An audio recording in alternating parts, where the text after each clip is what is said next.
Welcome back to headline show. So break ముందు ప్రముఖ వార్తాపత్రికలో వచ్చిన ప్రధాన వార్తలను చూసాం. వాటిపై విశ్లేషించడానికి మనతో ఉన్నారు అమర్నాథ్ గారు, సీనియర్ జర్నలిస్ట్, అలాగే కర్ణం ధర్మశ్రీ గారు, వైఎస్ఆర్సీపీ లీడర్, శ్రీనివాస్ రాజు గారు, బీజేపీ నుంచి విజయవాడ నుంచి మనకి లైవ్లో అందుబాటులోకి వస్తారు. నమస్తే అండి, వెల్కమ్ టు హెడ్లైన్ షో.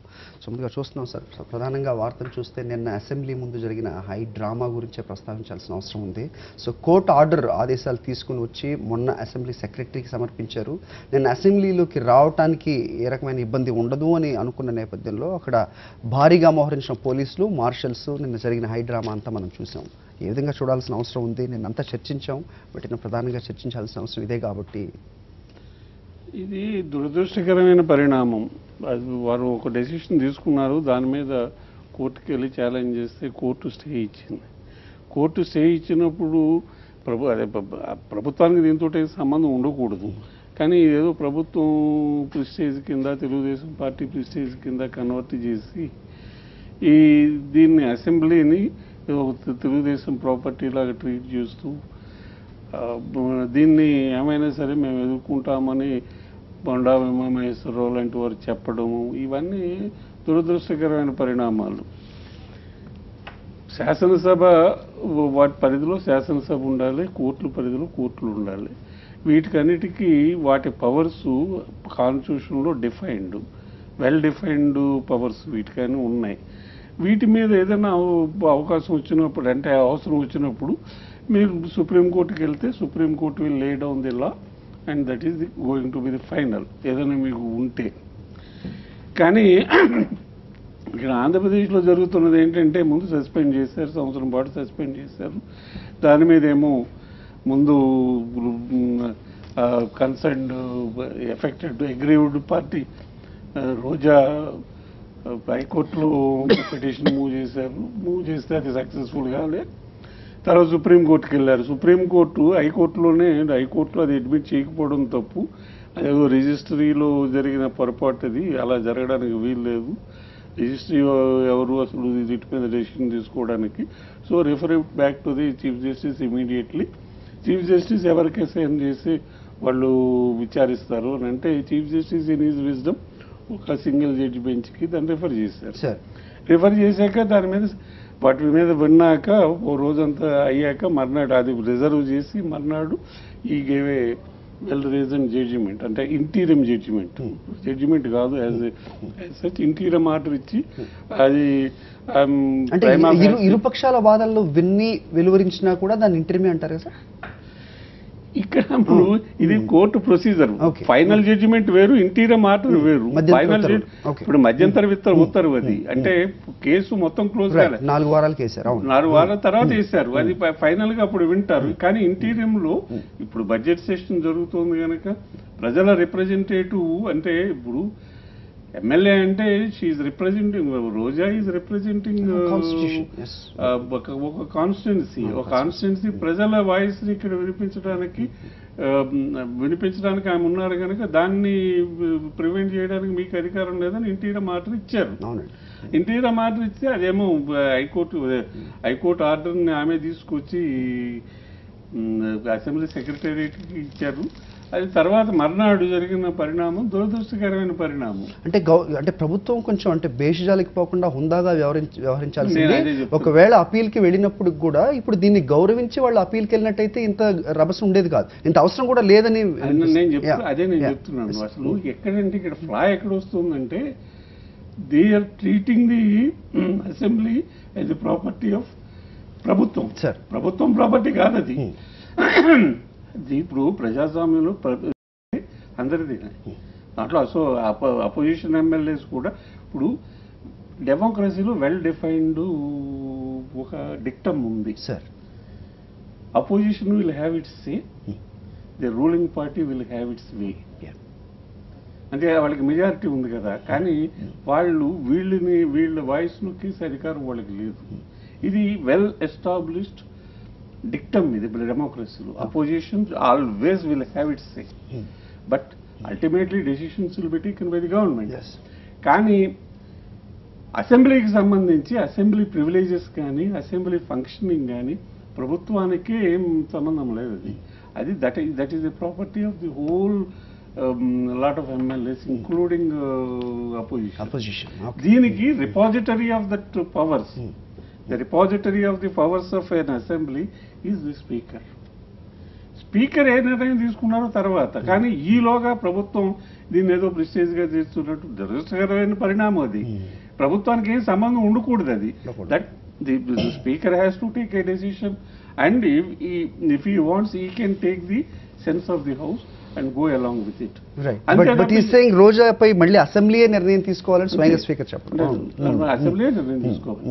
కానీ ఇక్కడ ఒకటి మీరు గమనించాలి, there is rule of law in this country. Democracy అంటే రూల్ ఆఫ్ లా. కాన్స్టిట్యూషనల్ డెమోక్రసీలో rule of law is supreme. అంటే మీరు ఎవరి ఫంక్షన్స్లో వాళ్ళు ఉండాలి. కోర్టు ఇష్టం వచ్చినట్టు చెప్తే, కోర్టు చెప్పింది మేము ఇష్టం ఉంటే పాటిస్తాం, ఇష్టం లేకపోతే పాటించడం అనే యాటిట్యూడ్ చాలా దురదృష్టకరమైన యాటిట్యూడ్. అది ఏ అసెంబ్లీకి ఉండడానికి వీల్లేదు. ఏదైనా ప్రెసిడెన్స్ ఉందండి అంటే ఇవి ఒక్కటి చెప్తా, this is worst case in history of constitutional history of this country. 965 అనుకుంటా, నాకు ఎగ్జాక్ట్గా మంత్ కాదు కానీ 965లో కేశవ్ సింగ్ అనే ఒక ఆయన గోరఖ్పూర్లో ఒక ఆయన అప్పటి సోషలిస్ట్ పార్టీ యాక్టివిస్ట్. ఆయన ఒక ప్యాంప్లెట్ ఇస్తారు, ఒక పర్టికులర్ ఒక ఎమ్మెల్యే మీద ఎలిగేషన్ చేస్తూ, ఆయన ఏదో కరప్షన్లో ఇన్వాల్వ్ చేశాడని, ఆ కరప్షన్ మీద ఆయన మీద ఎలిగేషన్స్ పెడుతూ మేము స్పీకర్కి ఇచ్చిన స్పీకర్ ఏం స్పందించలేదని అటువంటి ఏదో ఆరోపణలు చేస్తూ ఒక ప్యాంప్లెట్ ఇస్తాడు. ప్యాంప్లెట్ వేస్తే that concerned member raised it in assembly and it went to the privileges committee. అది 64లో జరిగింది. అది జరిగితే వాళ్ళేమో సుప్రీం అదే మన privileges committee it considered it gave a report saying it ముగ్గురు ప్రింటరు, పబ్లిషరు, ఆథర్ ముగ్గురిని they should be called to the bar of the house and they should be reprimanded. చేయమని చెప్పింది. రైట్. చెప్తే అది వచ్చింది అసెంబ్లీలోకి. వస్తే ప్రింటరు, పబ్లిషరు అసెంబ్లీ ముందు హాజరయ్యారు. కేశవ్ సింగ్ మాత్రం హాజరు కావాలి. Refuse to appear before the committee. వాళ్ళిద్దరిని రిప్రిమాండ్ ఇచ్చేసి వాళ్ళిద్దరిని పంపించేశారు. పంపించేసాక కేశవానంద్కి కేశవ్ సింగ్ కేసు ఏం చేయాలన్నది మళ్ళీ కన్సిడర్ చేసి again it was referred back to the privileges committee. Privileges committee ఉందా ఆయనకి 8 రోజుల జైలు శిక్ష విధించాలని అసెంబ్లీ నిర్ణయించింది. నిర్ణయించాక అసెంబ్లీ నుంచి he was sent to Lucknow jail. Lucknow అక్కడ ఏదో లోకల్ జైలు ఉంటుందా మన చెంచల్గూడ జైలు లాగా, వాళ్ళు జైలుకి పంపించేశారు. పంపిస్తే ఈ 3 ఇలహాబాద్ హైకోర్టు. ఇలహాబాద్ హైకోర్టు ఏం చెప్పిందంటే అప్పటికి 7 రోజులు అయిపోయింది. 7 రోజులు అయిపోయి శిక్ష అనిపించేశాడు. అది కోర్టులోకి రావాలి కదా కేసు. 7 రోజులు శిక్ష అనిపించేశాడు. 8వ రోజున it said we will consider the whole thing and meanwhile he should be released immediately. But ఇక్కడ 7 రోజులు అయిపోయింది, అది శిక్ష కూడా అనుభవించాడు. కాదు, ఒక రోజు ఉంది. ఇక్కడికి వచ్చాక అసలు అక్కడ ఉందండి. అయితే ఇప్పుడు కోర్టు వాళ్ళు ఎవరు మమ్మల్ని మేము చేయడానికి? The assembly has ordered the arrest of the judges who gave that judgment. దాని మీద అది అయిపోయాక జడ్జిమెంట్ ఇమ్మని ఇచ్చిన జడ్జిమెంట్ ఇచ్చిన వాళ్ళని అరెస్ట్ చేయమని అసెంబ్లీ ఆదేశించింది. ఆదేశిస్తే అదేమో ఫుల్ బెంచ్కి వెళ్ళింది. ఫుల్ బెంచ్ మళ్ళీ స్టే ఇచ్చింది. స్టే ఇస్తే మొత్తం కోర్టు వాళ్ళు మొత్తం ఫుల్ బెంచ్ని తీసుకొచ్చి లోపల ఏమని అసెంబ్లీ అప్పుడు సుచరిత కృపలని చీఫ్ మినిస్టర్, దాని మీద సుప్రీంకోర్టు వాళ్ళు మళ్ళీ స్టే ఇస్తే దీదెన్ ప్రైమ్ మినిస్టర్, అప్పుడు ప్రైమ్ మినిస్టర్గా ఉన్న లాల్ బహదూర్ శాస్త్రి ఇంటర్వ్యూన్ అయ్యి ఇవన్నీ గొడవలు అనవసరం అని ఆయన అక్కడ ఉన్న సుచిత కృపలనికి అడ్వైజ్ చేయడం వల్ల వాళ్ళు వెనక్కి దక్కారు. కానీ ఇది ఒకటే కేసు. అంటే confrontation between legislature and judiciary పీక్కి పోయింది. అదొక్కటే ఇండియాలో ఉన్న కేసుల్లో ఒకటి. చాలా కేసులు ఉండొచ్చు, కానీ ఇక్కడ కూడా ఏం అంటే అంత ఎక్స్ట్రీమ్కి పోతుందని నేను అనేది సాహసం చేయను. కానీ ఇలా కూడా కోర్టు ఇస్తే మేము తర్వాత చూస్తాం, మేము అపీల్కి వెళ్ళాం. బట్ రూల్ ఆఫ్ లా అనేది ఒకటి ఉంది, దాన్ని గౌరవించడం మాత్రం ప్రతి వాళ్ళు including assembly speaker should be followed. Right. కానీ సార్ చెప్పండి సార్ ధర్మశ్రీ గారు, సో మీరు చూస్తున్నారు నిన్నంతా మీరు కూడా బయట నుంచి చూడడం. అయితే ఇక్కడ నిన్న జరిగినటువంటి పరిణామాలండి, అధికార పక్షానికి సంబంధించినటువంటి టీడీపీ వాళ్ళు బాగా వెల్ ఎక్స్పీరియన్స్డ్, యనమల రామకృష్ణుడు అవ్వచ్చు, చంద్రబాబు నాయుడు అవ్వచ్చు,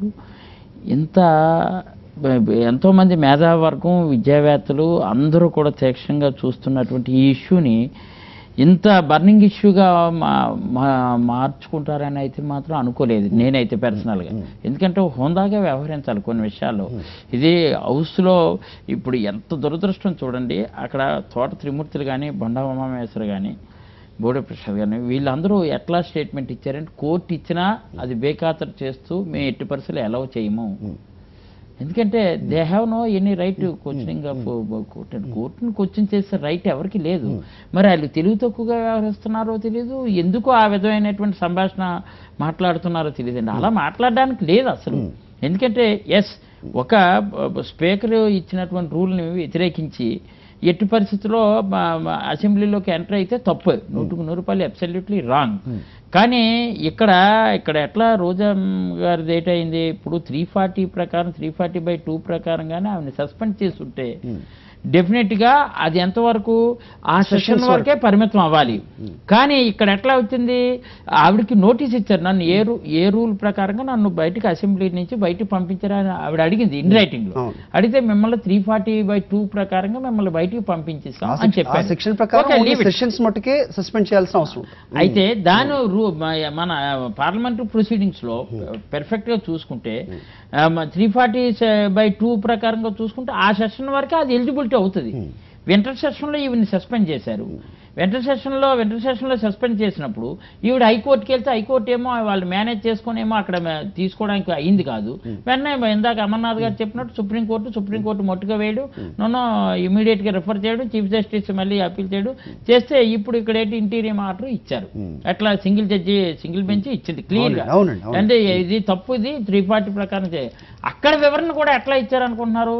యనమల రామకృష్ణుడు స్పీకర్గా ఉన్నటువంటి యనమల రామకృష్ణుడు గతంలో ఈరోజు అసెంబ్లీ పరిపాలనా వ్యవహారాలు చూస్తున్నటువంటి వాడుగా, ఆర్థిక శాఖ మంత్రిగా అతను 340 ప్రకారంగా పొరపాటుని ఇచ్చారు, 212 ప్రకారంగా ఇవ్వాలంటే ఆయన తెలియదు కాదు కదా, ఆయన బాగా ఎక్స్పీరియన్స్ క్యాండిడేట్ కదా, స్పీకర్గా పనిచేశారు కదా. అంటే ఇది తప్పు, ఎనీహౌ ఇమీడియట్గా ఈవిడ సస్పెన్షన్ రివోక్ చేసి ఇమీడియట్ తీసుకోవాలని క్లియర్గా ఆర్డర్ ఇచ్చారు. ఆర్డర్ ఇచ్చిన తర్వాత నిజంగా ఎన్నో ఒప్పో జరిగింది. మొట్టికాయ వేశారు, స్పీకర్కి మొట్టికాయ వేశారు. ఒక రకంగా మెయిన్ అక్కడ హౌస్ ఇలా నిర్ణయం తీసుకోవడం తప్పు అని చెప్పినప్పుడు చాలా హోందాగా వ్యవహరిస్తారని అనుకున్నాం. నిన్న వితౌట్ ఆర్డర్ చీఫ్ మార్షల్స్ చేత అడ్డుకునే ప్రయత్నం చాలా చాలా చాలా తప్పు అది. ఎందుకంటే అది ఒక రకంగా అధికార పక్షాన్ని ముప్పు. ఎంతైతే తప్పు చేస్తారో ఒక రకంగా అధికార పక్షాన్ని ముప్పు. కానీ ఇక్కడ పర్టికులర్గా వస్తే నిన్న కూడా కోడెల శివప్రసాద్ గారు ఏం చెప్పారంటే, హౌస్లో మేము ప్రతులు పంపిణీ చేస్తున్నాం, ప్రతులు పంపిణీ చేసి మండే నిర్ణయం తీసుకుంటాం. అంటే ఇప్పటికే చాలా వృధాగా బడ్జెట్ సెషన్ స్టార్ట్ అయ్యి 10 రోజులు వృధా చేసుకున్నారు ఆవిడ. ఇప్పుడు 5 ఏళ్ళు ఇప్పుడు ఎలాగైతే మెజారిటీ సభ్యులు అనుకున్న ప్రకారం తీసేయాలంటే ప్రతిపక్షంలో గెలిచిన ఏ శాసనసభ్యుడు కూడా అసెంబ్లీ రానక్కర్లేదు, తీసివచ్చు. హౌస్ ప్రాపర్టీ హౌస్లో నిర్ణయం తీసుకున్నప్పుడు హౌస్ అనేది ఏంటంటే నాట్ ఓన్లీ పొజిషన్లో ఉన్నటువంటి గవర్నమెంట్ అండి. ఎందుకంటే అందరూ అక్కడ అపోజిషన్ కూడా క్లియర్ గా ఉంది. సో అపోజిషన్ పక్క నువ్వు తీసుకున్న నిర్ణయం తప్పు అని చెప్పింది. ఆ నిర్ణయం తీసుకునేది ఖండించి అపోజిషన్ ఒకటే ఆ రోజు సస్పెండ్ చేసినప్పుడు అపోజిషన్ యాక్సెప్ట్ చేయకపోతే మీరు ఈ రోజు క్వశ్చన్ చేయొచ్చు. ఆ రోజు యాక్సెప్ట్ చేసింది కాబట్టి రోజమ్మ గారు అసెంబ్లీలోకి రాకపోయినా వినకుండా ఉన్నాం. ఈ రోజు కోర్టు కూడా డైరెక్షన్ ఇచ్చింది. కోర్టు డైరెక్షను ఒక పక్క అపోజిషన్ తాలూకు యాక్షన్ రెండు ఉండేటప్పుడు ఇమీడియట్ గా you should accept that order. దారుణమైంది ఇక్కడ సిచ్యువేషన్. ఏంటంటే ఇక్కడ ప్రతులు చదువుకోవడానికి 2 days 3 days అవసరం లేదండి. ఇప్పటికే బోల్డ్ వృధా చేసుకున్నారు. ఆవిడ నియోజకవర్గంలో ఉన్నటువంటి అనేక సమస్యలు లేవనెత్తవలసినటువంటి అవసరం ఉంది. ఇప్పుడు ఎమ్మెల్యే ఒకే ఒక ప్లాట్ఫామ్ కానీ, ఒకే ఒక వేదిక కానీ, ఒకే ఒక గోల్డెన్ ఆపర్చునిటీ ఛాన్స్ కానీ ఏదంటే అసెంబ్లీ ఒకటే. అలాంటి అసెంబ్లీలో కూడా వాయిస్ వినిపించుకున్నా చాయిస్ లేకున్నా ఇలాగ అడ్డగోలుగా అన్యాయంగా ఇల్లీగల్గా ఎటువంటి రూల్ పొజిషన్కి వ్యతిరేకంగా ఈరోజు ఆవిడని సస్పెండ్ చేయడం అది చాలా ఘోరం. అందుకనే నిన్న క్లియర్గా మళ్ళీ గవర్నర్ గారు చేస్తే గవర్నర్ గారైనా సరే ఇప్పుడైనా సరే ఇమీడియట్గా కళ్ళు తెరిచి ఈ రోజుకైనా సరే ఇమీడియట్గా అధికార పార్టీకి సంబంధించిన తెలుగుదేశం ప్రభుత్వం ఇమీడియట్గా వాళ్ళు ఏంటంటే గవర్నర్ గారు లేరు, మీరు రిప్రజెంటేషన్ కూడా ఇచ్చినట్టున్నారు. గవర్నర్ గారు గవర్నర్ గారు కూడా కోచింగ్ అది మండే వరకు కాకుండా ఇమీడియట్ చేస్తే అది మంచిది, కానీ లేకపోతే పార్లమెంటరీ వ్యవస్థని కూనీ చేసినట్లు లెక్క. శ్రీనివాస్ గారు నమస్తే అండి. సో వెయిట్ చేశారు. సో తప్పు మీద తప్పు చేస్తోంది, ఒక తప్పు కప్పిపుచ్చుకోవడానికి తప్పులు చేస్తూనే పోతోంది అంటూ ఇటు ప్రతిపక్షం అలాగే అనలిస్టులు అందరూ కూడా చెప్తున్నారు. సో భాగస్వామిగా ఉన్నారు మీరు గవర్నమెంట్లో, ఏ విధంగా చూస్తున్నారు దీన్ని? ఖండించాల్సిన అవసరం ఉందా? మీరేమంటారు? ఇక్కడ గతంలో అసెంబ్లీలో జరిగిన ఇది అధికార పక్షం మాట్లాడిన తీరు, అలాగే విపక్షం ఎస్పెషల్లీ రోజా గారు అసెంబ్లీలో మాట్లాడిన తీరు, అలాగే సభాపతి గారు నిర్ణయం తీసుకున్న సంవత్సరం పాటు మరి సస్పెండ్ చేయాలని చెప్పి సభ నిర్ణయం తీసుకోవడం జరిగింది. ఇక్కడ నిన్న జరిగిన వాతావరణం చూస్తుంటే జరిగిన విషయాలు అది తప్ప రైట కాకుండా ఎప్పుడైతే సింగిల్ జడ్జి గారు ఇంటీరియం ఆర్డర్ ఇచ్చారో, హైకోర్టు ఇంటీరియం ఆర్డర్ ఇచ్చిందో, ఇక్కడ సభ లెజిస్లేటివ్కి జ్యుడిషియరీకి రెండు ప్రెస్టేజియస్ ఇష్యూగా వచ్చిన వాతావరణం కనిపిస్తోంది. ఇక్కడ గతంలో అమర్నాథ్ గారు చెప్పారు, ఇక్కడ భారత రాజ్యాంగాల్లో లెజిస్లేటివ్ ఒకటి, అలాగే జ్యుడిషియరీ, అలాగే ఐఏఎస్ అడ్మినిస్ట్రేషన్ ఒకటి, లా అండ్ ఆర్డర్ పోలీస్ వ్యవస్థ, ఈ నాలుగు సమాంతరంగా పరిపాలన జరిగినప్పుడు అది సజావుగా జరుగుతుంది. ఏ దానిలో కాంట్రవర్షియల్ కొంత రేజ్ వచ్చినా కానీ ఆ పరిపాలన వ్యవస్థ ప్రజాస్వామ్య వ్యవస్థ దెబ్బతినే పరిస్థితి వస్తుంది. ఇక్కడ లెజిస్లేటివ్ వ్యవస్థకి జ్యుడిషియరీ వ్యవస్థ ఎప్పుడు సమాంతరంగా జరుగుతూ ఉండాలి. ఇందాక అమర్నాథ్ గారు ఒక పాయింట్ పెట్టారు, లేకపోతే మన గతంలో కూడా రాజ్యాంగంలోనే కరెక్ట్గా ఉంది అది. అంటే జ్యుడిషియరీ వ్యవస్థలో మరి లెజిస్లేటివ్ వ్యవస్థలో జరిగేది అంటే సభ అసెంబ్లీ కానీ పార్లమెంట్లో కానీ సభాపతే అల్టిమేట్ సుపీరియర్గా సభ తీసుకున్న నిర్ణయాన్ని జ్యుడిషియరీ వ్యవస్థ కూడా క్వశ్చన్ చేసే రైటు లేదు ఇక్కడ. నేను ఆ ఉద్దేశం సంవత్సరం పాటు సస్పెండ్ చేయడం జరిగిందా నేను పాయింట్కి వెళ్ళట్లా. ఇక్కడ లెజిస్లేటివ్ ఇక్కడ అప్పీల్కి వెళ్ళడం ఎందుకు? అలా అయితే అప్పీల్కి వెళ్ళవలసిన అవసరం లేదు. మరి మీరు ఎలాగ ఇప్పుడు డివిజన్ బెంచ్కి అప్పీల్కి ఎట్లా వెళ్ళారు? శ్రీనివాస్ గారు ఈ ప్రశ్నకి సమాధానం చెప్పాలి. ఇప్పుడు మీరు ఎలాగ డివిజన్ బెంచ్కి అప్పీల్కి వెళ్ళారు? సో జ్యుడిషియరీ వ్యవస్థ 1 minute సార్ 1 minute అంటే లెజిస్లేటివ్ లో మీరు చెప్పిందని అడుగుతున్నారు. ఇంకోటి వెళ్ళలేదు, నేను డివియేషన్ అవ్వలేదు మీ దానికి నేను డివియేషన్ అవ్వలేదు. జ్యుడిషియరీ వ్యవస్థలో మీరు అప్పీల్కి వెళ్ళినప్పుడు మరి దానికి అప్పీల్కి వెళ్ళడం ఎందుకండి? టెక్నికల్ పాయింట్ లో మీరు పరిశీలించాలని అలాగే సింగిల్ జడ్జి ఇచ్చిందే ఫైనల్ కాదుగా, సింగిల్ జడ్జి ఇచ్చిందే ఫైనల్ కాదు. సింగిల్ జడ్జి ఇచ్చింది ఫైనల్ కాదు. మరి అలాంటప్పుడు మీరు అప్పీల్కి వెళ్ళారు కదా, అప్పీల్కి వెళ్ళవలసినటువంటి అవసరం ఏముంది? క్వశ్చన్ సార్, మీరు అప్పీల్కి వెళ్ళారు, అప్పీల్కి వెళ్ళవలసినటువంటి అవసరం ఏముంది?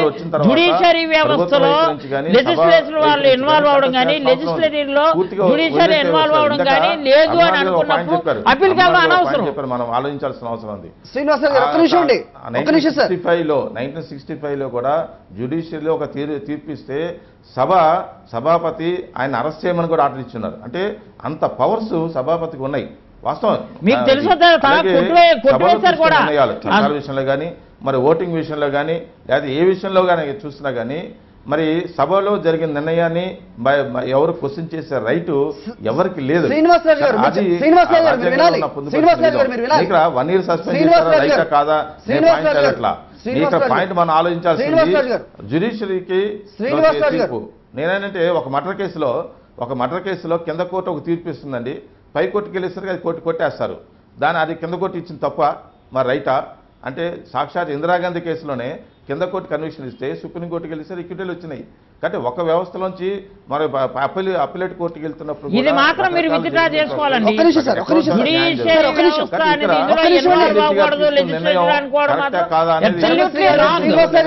అమర్నాథ్ గారు మాట్లాడతారు, మాట్లాడివ్వండి ఒకసారి, మీరు మాట్లాడండి. అలా కాదు, నిర్ణయం చూడండి ఇప్పుడు ఒక నిమిషం. ఒక సింగిల్ జడ్జిది ఫైనల్ కాదు. Until it is decided by the supreme court nothing is final. కానీ until it is overturned by an appellate authority అంటే ఇప్పుడు సింగిల్ జడ్జి ఇచ్చిన దాని మీద డివిజన్ బెంచ్కి వెళ్ళొచ్చు, డివిజన్ బెంచ్ ఇచ్చిన దాని మీద కావాలంటే సుప్రీంకోర్టుకి వెళ్ళొచ్చు, లేదు అంటే ఇక్కడే మళ్ళీ ఇంకా కాన్స్టిట్యూషన్ బెంచ్ ఇంకా పెద్ద బెంచ్లకు ఫుల్ కోర్టుకి వెళ్ళొచ్చు. కానీ until it is overturn by the appellate authority it stands, it is final until it is overturn. ఇంకా అపీల్కి వెళ్ళి అపీల్లో కొట్టేసే వరకు కూడా ఇది ఇంప్లిమెంట్ చేయవలసిందే. మేము అపీల్కి వెళుతున్నాం, మేము ఇది ఇంప్లిమెంట్ చేయడం అంటే అది ఇండియన్ జూరిస్ప్రూడెన్స్ లో అది యాక్సెప్టబుల్ కాదు. రైట్, అపీల్కి వెళ్ళి వాళ్ళు కొట్టివేసేంత వరకు కూడా ఇది ఇక్కడ మనం గౌరవించాల్సిన అవసరం ఉంది. ఈ తీర్పు కరెక్ట్ అనే భావించాల్సిన అవసరం ఉంది. ఒక్క నిమిషం సార్, ఎమ్మెల్యే రోజాను అసెంబ్లీకి అనుమతించే విషయంలో శుక్రవారం వైఎస్ జగన్ కు చీఫ్ మార్షల్స్ కు మధ్య వాగ్వాదం చోటు చేసుకుంది. ఒకసారి అది చూద్దాం, దాని గురించి కూడా చర్చిద్దాం. అది కాదు గణేష్ అన్న, మీరు ఇప్పుడు అమ్మను అసెంబ్లీకి పంపిస్తారా పంపిరా? మేడం గారిని హౌస్ లో పంపించే విషయంలో నాకు హౌస్ నుంచి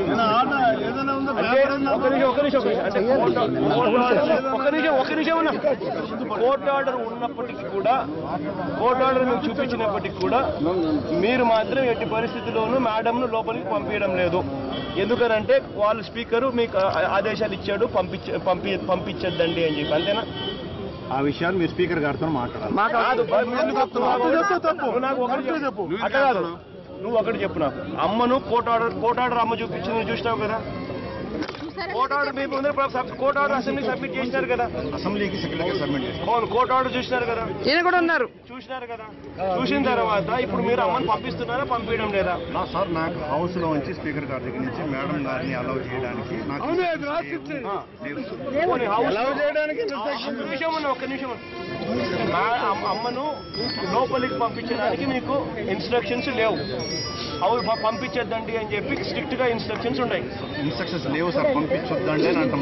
నాకు ఇన్స్ట్రక్షన్స్ పంపించేద్దానంటే మనం పోతాం, మరి పంపించాలి కదా, మరి చెప్పు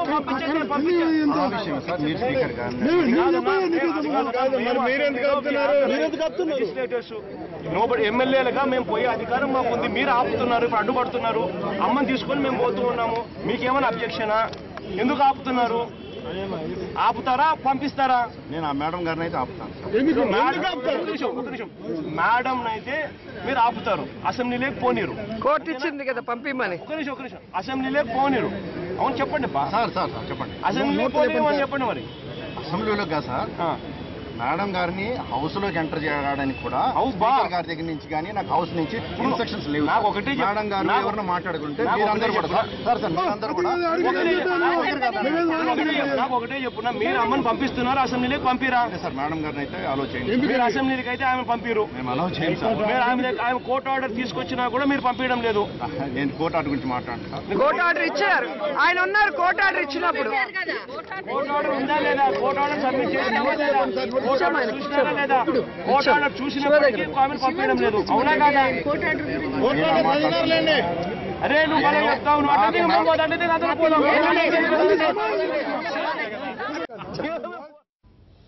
చూస్తున్నాం. నిన్న వైఎస్ జగన్ చీఫ్ మార్షల్తో మాట్లాడిన విషయం చూసాం సార్. నిన్న మార్షల్స్ లా అనేది ఏ విధంగా అయితే ఉందో మనం అది చూస్తూ ఉన్నాం. సో దీన్ని బట్టి మొత్తం నిన్న ఎపిసోడ్ అంతా చూసాం సార్. మీరు గురించి కూడా సుదీర్ఘంగా చర్చిస్తున్నారు, ప్రజలందరూ పెద్దలందరూ కూడా చర్చిస్తున్నారు.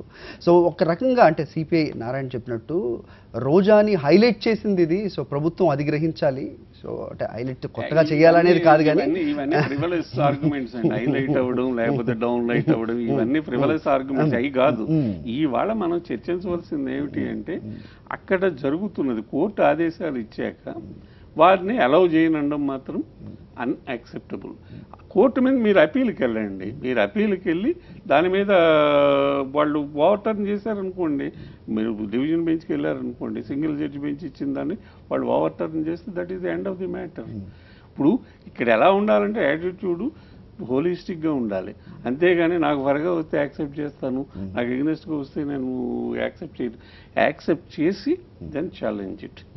అంటే ఇప్పుడు ఈ ఎపిసోడ్ లో వీళ్ళు మళ్ళీ అపీల్కి వెళ్ళారు. దీన్ని బట్టి వీళ్ళు న్యాయస్థానాన్ని కోర్టుని నేను దాన్ని ఒప్పుకోను. గౌరవం ఇప్పుడు దీనికి అగౌరవం ఏముంది? I'm if aggrieved. ఇప్పుడు హైకోర్టు ఏదైనా ఒక సింగిల్ జడ్జి ఇస్తే దాని మీద హైకోర్టు పై బెంచ్కి వెళితే దాంట్లో వారిని అవమానపరిచింది నాకైతే ఏం కనపడడం లే. ఇప్పుడు ఒకవేళ డివిజన్ బెంచ్ కూడా ఇచ్చింది, వీళ్ళకి నచ్చలేదు అనుకోండి, వీళ్ళు తప్పు అనుకున్నారు అనుకోండి, they can go to supreme court. అంటే హైకోర్టును అవమానించినట్టు ఏం కాదు, వాళ్ళు అలా వెళ్ళడంలో this is due process of law. మన కాన్స్టిట్యూషన్లో ఈ ప్రావిజన్స్ అన్ని ఉన్నాయి, ఈ విధి విధానాలని వాళ్ళు ఖరారు చేసి ఉంచారు, దానికి వెళ్ళడంలో నాకేం తప్పలేదు. కానీ అది ఓవర్ టర్న్ అయ్యే వరకు, అంటే పైకి కోర్టు పై దాన్ని కొట్టేసే వరకు this stands and you have to respect. కాదండి, ఇప్పుడు ఇక్కడ ఏంటంటే ఇప్పుడు సింగిల్ బెంచ్ ఇచ్చిందండి ఆర్డర్. ఆ ఆర్డర్ని ఇంప్లిమెంట్ చేయాలా లేదా గవర్నమెంట్? ఇంప్లిమెంట్ చేయాలి కదా. ఇంప్లిమెంట్ చేసిన తర్వాత అక్కడికి వెళ్ళిన తర్వాత సింగిల్ బెంచ్ కాకుండా డివిజన్ బెంచ్కి వెళ్ళాక అది పాజిటివ్ రానియండి, నెగిటివ్ రానియండి, అంతవరకు కూడా వీళ్ళు ఏంటంటే యూ షుడ్ ఇంప్లిమెంట్. 100% ఇంప్లిమెంట్ చేయకపోతే మరి కోర్టుకు విలువ ఇచ్చింది ఏముంది? అది అక్కడ అంటే వీళ్ళు వెళ్ళడం అంటే కోర్టు ఆర్డర్ని బేఖాతరు చేసి కోర్టుని ఖాతరు చేయలేదని కాదు, వెళ్ళి ఆ ప్రొవిజన్స్ మన డెమోక్రసీ సిస్టంలో మన కాన్స్టిట్యూషన్ లా ప్రకారంగా అందరికీ ఉంది. ఇక్కడ ఏంటంటే ఒకటేమో ఇక్కడ డివిజన్ బెంచ్లో నెగిటివ్గా గవర్నమెంట్కి వస్తే మళ్ళీ సుప్రీంకోర్టుకి వెళ్తారు, సుప్రీంకోర్టే అల్టిమేట్లీ ఇది అన్నంత మాత్రం సుప్రీంకోర్టులో నిర్ణయం వచ్చే వరకు ఇది ఇంప్లిమెంట్ చేయమనడం అని తప్పు. ఇక్కడ సింగిల్ బెంచ్ క్లియర్గా ఇచ్చింది ఈ ఆర్డరు, కంపల్సరీగా వీళ్ళు ఏంటంటే అది యాక్సెప్ట్ చేయించాలి, అది ఇంప్లిమెంట్ చేయాలి. అది చేయకపోవడం అనేది మాత్రం పొజిషన్లో ఉన్నటువంటి అధికార పక్షం సంబంధించి తెలుగుదేశం గవర్నమెంట్కి అది మంచి పద్ధతి కాదు. అక్కడ ఏ గవర్నమెంట్ అట్లా ఉన్నాయండి, కానీ ఇక్కడ ఏంటంటే ఇప్పుడు ఇక్కడ దీనికి ఎట్లా అంచేత స్పీకర్ కూడా నిన్న డైలమాలో పడ్డాడు. ప్రతులన్నీ చదివాం, ఆ రోజు మండే నిర్ణయం తీసుకుంటాం అనేది కూడా ఒక మాట ఎందుకు చెప్పాడంటే అది ఉద్దేశించే చెప్పాడు. కాకపోతే ఇక్కడ ఇందాక శ్రీనివాసరాజు గారు ఏం చెప్పారంటే నో జ్యుడిషియరీ మాత్రం ఎట్టి పరిస్థితులు కూడా లెజిస్లేటరీ దీనిలో ఇన్వాల్వ్ అవ్వకూడదు అన్న మాత్రం అది తప్పు. ఎందుకు ఇన్వాల్వ్ అవ్వకూడదు? ఇన్వాల్వ్ అయ్యారు కాబట్టే వీళ్ళు మరి అప్పీల్కి వెళ్తున్నారు.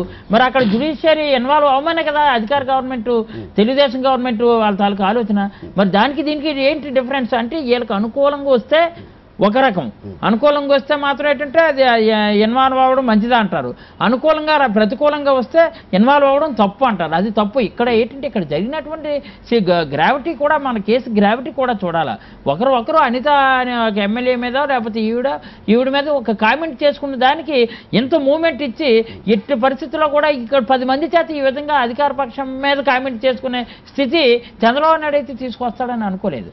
ఎందుకంటే ఆయన కొంచెం విద్యుత్తో కొంచెం ఎక్స్పీరియన్స్ క్యాండిడేట్గా వ్యవహరిస్తాడు. ఆ రోజు ఎంతో హోందాగా ఉండేదండి రాజశేఖర రెడ్డి గారి అడ్మినిస్ట్రేషన్లో, ఎంత ఇదిగా ఒక్కోసారి కోర్టులు చంద్రబాబు నాయుడు మీద 2-3 కేసులు కొట్టేసేటప్పుడు కూడా హోందాగా వ్యవహరించారు. ఎస్ మేము కోర్టును గౌరవిస్తామని సాక్షాత్తు హౌస్లోనే చెప్పాడు రాజశేఖర రెడ్డి.